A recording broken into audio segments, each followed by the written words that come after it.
Bonsoir à tous, bienvenue dans votre journal. Heureux de vous retrouver sur RTI2. Voici les titres de ce mercredi 2 octobre 2024.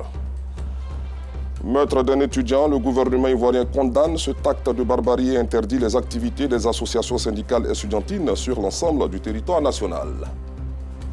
À l'international au Sénégal, les législatives de novembre prochain seront un deuxième acte de la présidentielle de mars 2024 avec un autre duel, Macky Sall-Ousmane Sonko. Merci pour votre fidélité. Dans un communiqué transmis hier à la presse, le gouvernement ivoirien a décidé de l'interdiction des activités des associations syndicales et estudiantines sur l'ensemble du territoire national après le meurtre de Agui Mars Aubin Diagoué, alias Général Sorcier, étudiant en Master 2, âgé de 49 ans et membre de la section de la FESI de la cité d'Abobo 1, en attendant les conclusions de l'enquête ouverte par la police. Sie Kambou, secrétaire général de la fédération, et certains de ses compagnons ont été interpellés par la direction de la police criminelle. Au chapitre éducation, des élèves de la région des Grands Ponts ont reçu la bourse d'études en signe de reconnaissance des excellents résultats qui ont sanctionné le travail accompli au cours des examens à grand tirage de l'année scolaire passée. Une initiative de Denis Meledj, cadre de la région. Compte rendu, Théodore Zouzou. Direction régionale de l'éducation nationale à Dabou. Les parents des 6 meilleurs élèves de la région des Grands Ponts reçoivent des bourses d'études. Reconnaissance des excellents résultats qui ont sanctionné le travail accompli par leurs enfants lors des examens à grand tirage au cours de l'année scolaire passée. Une initiative de Denis Meledj, cadre de la région. Elle s'inscrit dans une action dénommée « Flamme de l'excellence » qui œuvre pour une jeunesse ayant le travail excellent comme priorité. Il est de nos devoirs en tant que parents aussi de ramener nos enfants sur ce qui est essentiel à la vie. Notre credo, c'est de soutenir le milieu scolaire.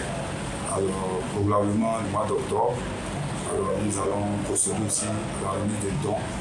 Ces 6 meilleurs élèves de la région ont bénéficié d'un séjour tout frais payé à Dubaï et à Abu Dhabi.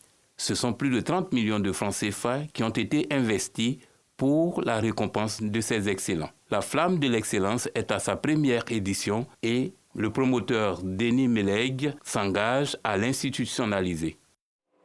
Direction à Bobo, où accéder en toute quiétude et en toute sérénité au centre hospitalier régional est aujourd'hui impossible. Cette situation, qui crée de nombreux désagréments aux automobilistes et riverains, est liée à l'état défectueux de la route. Nos reporters Nou Sangaré et Gilles Tonien ont parcouru ce chemin de croix. Voici le constat. Voici le triste décor de la voie qui mène à l'entrée principale du service des urgences du centre hospitalier régional d'Abobo.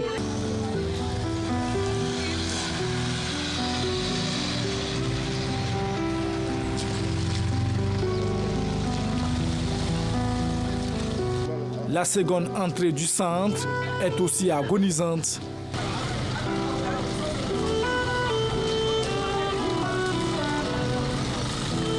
Ici, ce sont les nids de poules et les crevasses qui dictent la loi aux automobilistes. Il y a des transporteurs qui veulent bien déposer des malades, mais vu l'état de la route, ils refusent. Parce que leur véhicule sera en état dégradé. Mais les ambulances ont du mal à passer. Dans l'ambulance, il faut que le médecin soit en sécurité. S'il ne peut pas se tenir debout pour assister le malade, comment est-ce qu'il peut faire le travail? C'est déplorable. Parce que les secours qui sont là, c'est plus que dans les avions, les turbulences. C'est puissant. Et puis maintenant, avec l'eau, c'est plus grave. On ne peut même pas savoir, même la nuit, le chasseur ne sait même pas par où il va passer. On est découragé même. Quand un client nous arrête, qu'il faut, on est découragé parce que la voie, c'est pas bon du tout. Les amortisseurs, les ressorts de la voiture, ça se gâte quoi. Je suis venu accompagner ma grande soeur qui est malade. Maintenant l'état de la route d'ici, on a eu des problèmes hier. Problème de notre véhicule, même quand on avait envoyé, elle tombait par le véhicule même de mon grand frère. Il fallait marcher avec elle. Elle a eu du mal même à cause de la route là même à marcher. Et pourtant, le CHR d'Abobo, appelé Hôpital Oufo-Boigny, est l'un des plus grands centres hospitaliers d'Abidjan. D'où l'appel des populations à l'aide. Vraiment, il faut qu'on doit arranger la route. Ça, c'est une voie principale. Dans la logique, on doit arranger la route pour les malades, etc. Voilà. C'est vraiment déplorable. Vous voyez, c'est la voie qui mène à la vie. Et s'il n'y a pas d'accès à la vie, c'est la mort directe. Nous souhaiterons que la voie soit, même si on ne peut pas bitumer, fasse de sorte que l'accès soit agréable. c'est l'essentiel, le minimum qu'on veut. Maintenant, si on peut aller au-delà, Dieu merci. Mais laisser ça dans cet état, c'est encourager la mort. Je vais rentrer par là, c'est la même chose. Par ici, c'est la même chose. On était obligé de dire à client, il faut descendre derrière là. Il dit non, tu ne peux pas descendre. Quand il rentre, il va rentrer dans l'eau là comment? Effectivement, il a raison. Tu viens voir quelque chose, puis tu t'habilles dans cette salle. Tu as fait comment? Il veut qu'il fasse quelque chose, même s'ils n'ont pas mis un goudron, ils n'ont qu'à remplir les trous pour que la voiture ne rentre facilement. La réhabilitation de cette voie distordue, le plus tôt possible, sera un ouf de soulagement pour ces populations qui ne souhaitent qu'une seule chose, accéder en toute quiétude et en toute sérénité à ce centre hospitalier régional.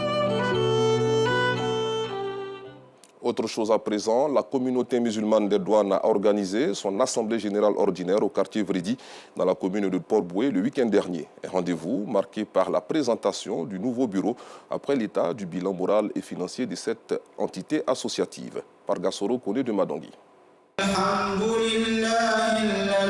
Ces fidèles musulmans de la communauté musulmane des douanes, la Comudo, réunis dans cette salle à Vridi, pour dresser le bilan moral et financier de leur association. Une assemblée générale ordinaire marquée par la passation de flambeau entre l'ancien et le nouveau bureau. Une opportunité pour le responsable de la Comudo de faire des précisions. Les amener à joindre de façon harmonieuse la vie religieuse et la vie professionnelle. Il faut que nous soyons des agents exemplaires, vertueux et excellent. Édifié, le représentant du directeur général des douanes et les participants ne cachent pas leur satisfaction. Le directeur général des douanes me charge de vous dire qu'il reste à votre disposition. Les bras sont ouverts pour toute question d'apport, d'attente, d'aide, il le fera. Mais tout en restant dans l'esprit de la laïcité.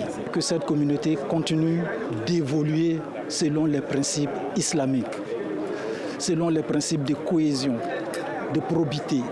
Ils sont des musulmans, ils travaillent dans une institution.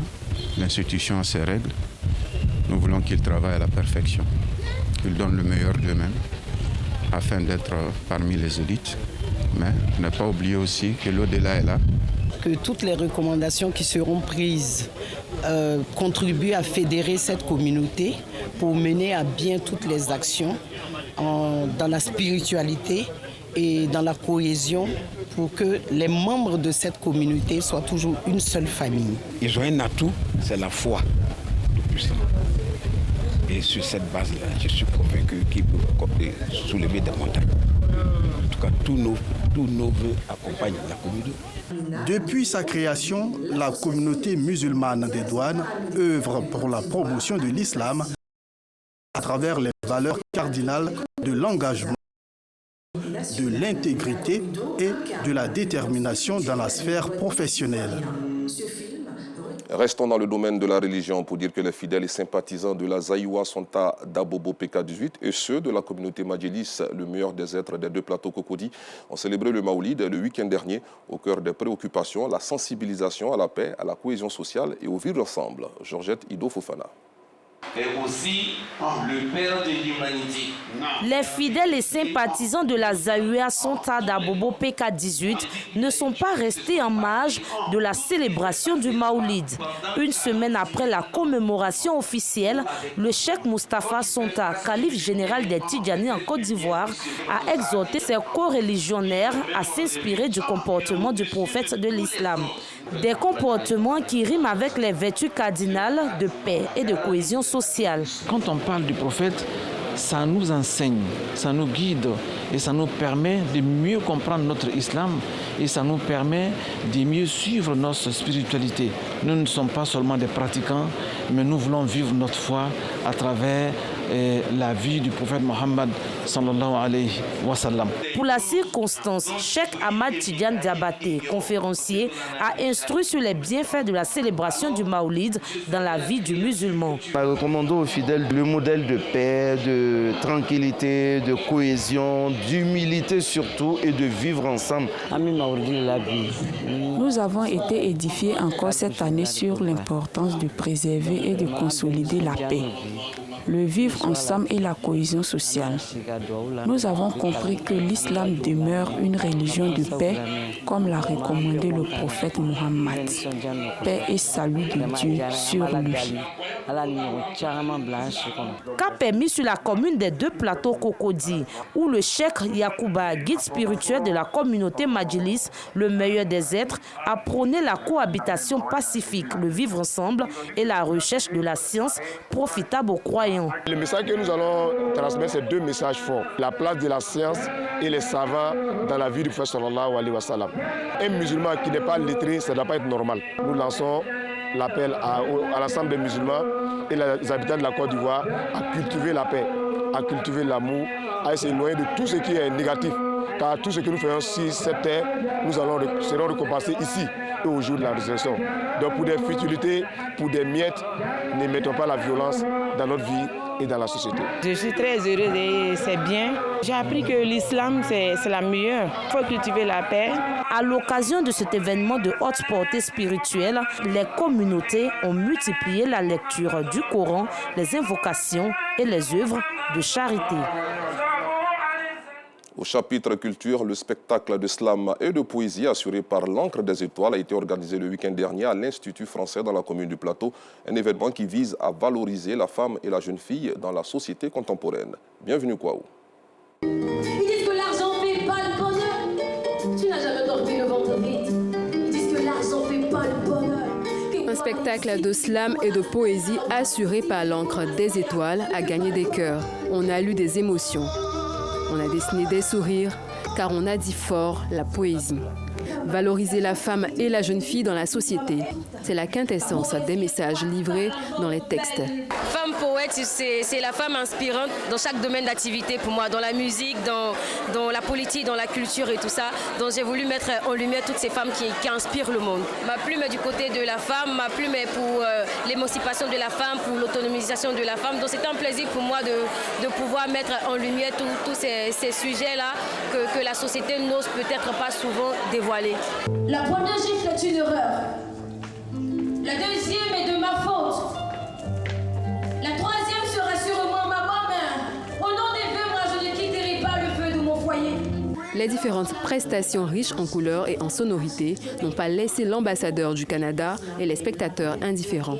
La Côte d'Ivoire regorge de talent, cela ne fait aucun doute. L'Ancre des Étoiles est tombée des étoiles pour tracer la voie de la Voie lactée et le message qu'elle passe rejoint totalement ce côté où on dit la femme, l'autonomisation de la femme, l'indépendance de la femme, ça se fait avec les hommes, mais la femme est remplie de talent, la femme est aussi docteur, la femme est chercheur, la femme est productrice et il faut savoir que de nos jours, il faut laisser la place à la femme, à la prise de décision. On a eu droit à un spectacle de qualité avec des textes engagés et très féministes comme on en trouve peu. Et on va dire aussi que les musiciens, la qualité du spectacle est vraiment top. C'était magnifique, c'était parfait. On gagnerait plus à avoir de plus en plus de femmes engagées de la sorte et puis beaucoup de femmes dans le slam. La jeunesse qui s'intéresse à la culture, c'est vraiment beau à voir. L'Ancre des Étoiles qui suscite déjà l'admiration du public ivoirien a déjà fait ses preuves au-delà des frontières de la Côte d'Ivoire. Retour à Bobo où Madame Kandia Kamara, maire de la commune, a procédé ce mercredi au lancement officiel du tournoi de la municipalité, du Festival scolaire des arts et de la culture d'Abobo et des Olympiades scolaires au complexe Agora d'Akeikwa. Entrepreneuriat sportif, éthique sportive et les métiers des sports, tel est le thème au cœur de la 13e édition du Festival scolaire des arts de la culture d'Abobo, FESAC-A, et des Olympiades scolaires lancées officiellement ce jour par Kandia Kamara, première magistrate de la commune d'Abobo. Cette initiative de l'autorité municipale vise à fédérer sa jeunesse autour de l'idéal de la cohésion sociale et fraternelle, mais aussi exhorter les professionnels du sport d'Abobo à une synergie d'action constructive pour un meilleur encadrement des jeunes talents. La direction socio-culturelle de la mairie, les autorités scolaires et les professionnels des sports, des arts et de la culture, synergie d'action et à une mobilisation autour de tout cela. Donnons la chance à ces enfants de compétir et de rapporter des buts. Au L'occasion pour M. Nicolas Efimbra, commissaire du Festival scolaire des arts et de la culture d'Abobo, FESAC-A, et des Olympiades scolaires, de livrer la particularité de cette 13e édition. La particularité s'inscrit en deux aspects. Le tournoi de la municipalité qui comportait une seule discipline, le football, nous l'avons élargi à 4 disciplines. Le football, le basketball, le handball et puis l'athlétisme. La deuxième particularité, c'est que nous avons circonscrit ce tournoi à des enfants de la frange de 9 à 14 ans. Nous voulons traduire la vision de Madame le maire qui pense que, à travers toutes ces activités, il faut construire chez l'enfant des valeurs. Deuxièmement, elle voudrait que l'enfant qui pratique des sports apprenne des compétences. Le troisième aspect, c'est que l'enfant, en même temps, en faisant du sport, il apprend à connaître les métiers des sports. Séduit, Adji Silas Metch, ministre délégué auprès du Premier ministre, ministre des Sports et du Cadre de vie, encourage l'idée. Je salue de nouveau cette initiative prise par Madame la Présidente du Sénat. Chers amis jeunes, si vous voulez être des champions demain, c'est aujourd'hui.